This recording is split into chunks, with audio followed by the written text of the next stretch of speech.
Hi everyone, in this video we will see about the problems based on DC generators and DC motor.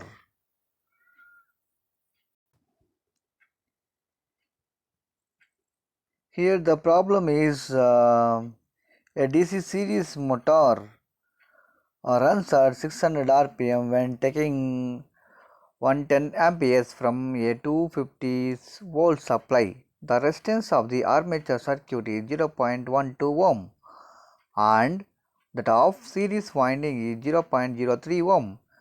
The useful flux per pole for 110 ampere is 0.024 Weber and that for 50 amperes is 0.0155 Weber.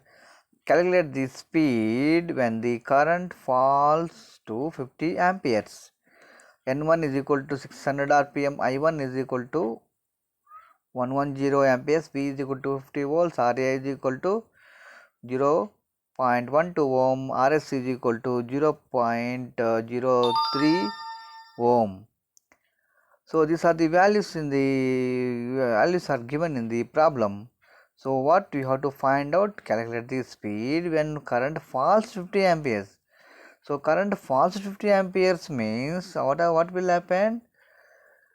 The speed will increase. We will see how it will be there. IA1, IA2, pi 1, pi 2 values are given. EB1 you find out, EB2 also you can find out from the back EMF formula.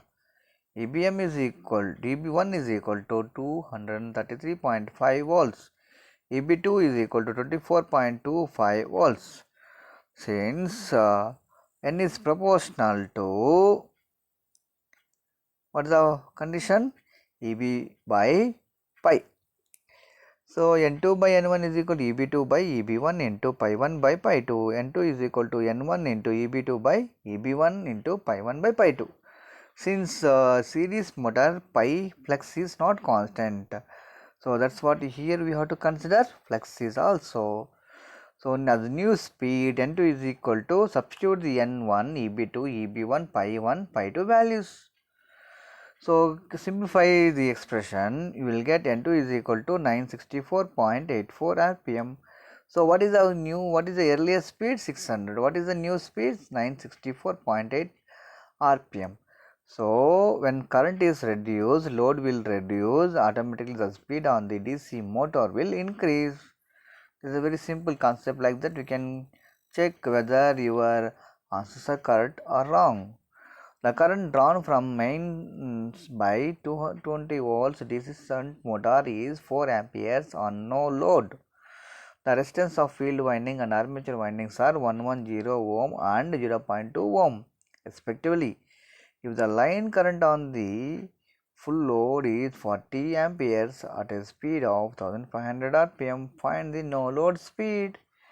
So this here also similar type of problem, but here they did not mention what type of winding. Here the resistance of the field and armature windings are, right. So here they mention the DC shunt motor. So earlier problem is this series motor, this is shunt motor. So little bit some small difference will come. First you write the given data. V, RSH, RA, IL naught, ILFL, no load current and full load current. So ISO V by RSH, so 2 amperes we will get. No load armature current IL naught minus ISO naught, 2 amperes we will get. EB naught is equal to V minus IA naught into RA, you will get 219.6 volts. At full load, ISH is equal to ISHO, 2 amperes, IA is equal to IL minus ISH, 38 amperes, EB is equal to, also you will get full load conditions, V minus IA full load into RA. So you using that formula, so EB at full load is 212.4 volts. Induced EMF EB is equal to pi ZN P by 60. So EB is proportional to N. So according to that concept, N naught, no load speed by full load speed is equal to EB naught by EB full load. So no load speed is equal to 1550.8 RPM. So this is about no load condition. Similarly, DC series motor is running at 1000 RPM while taking a current of 22 amperes from the supply.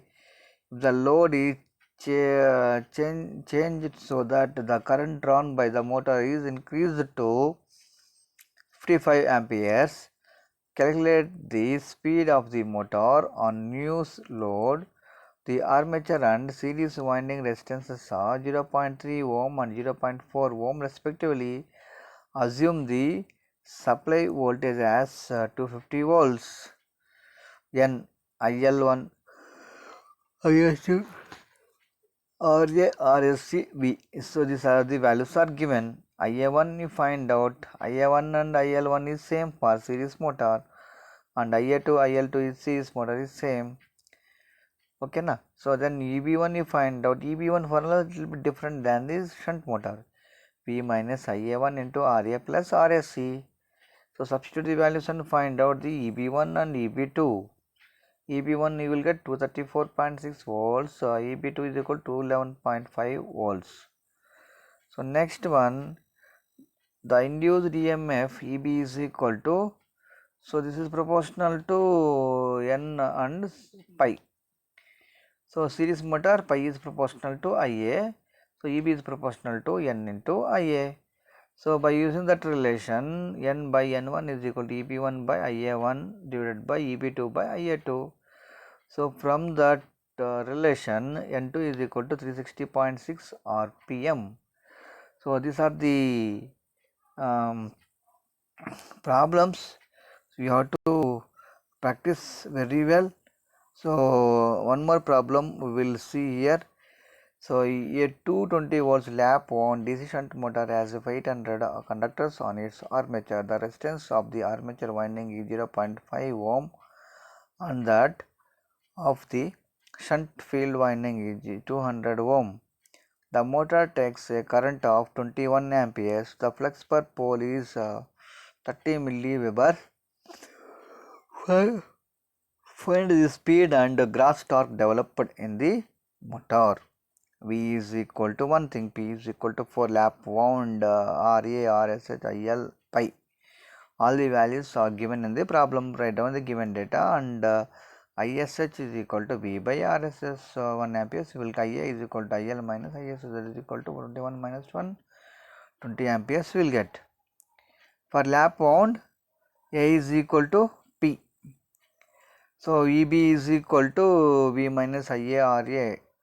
Formula we have back EMF formula. From that EB is equal to 190 volts. Induced EMF EB is equal to pi Zn P by 60 into A. From that N is equal to 60A EB by pi Zp. So N is equal to 475 RPM.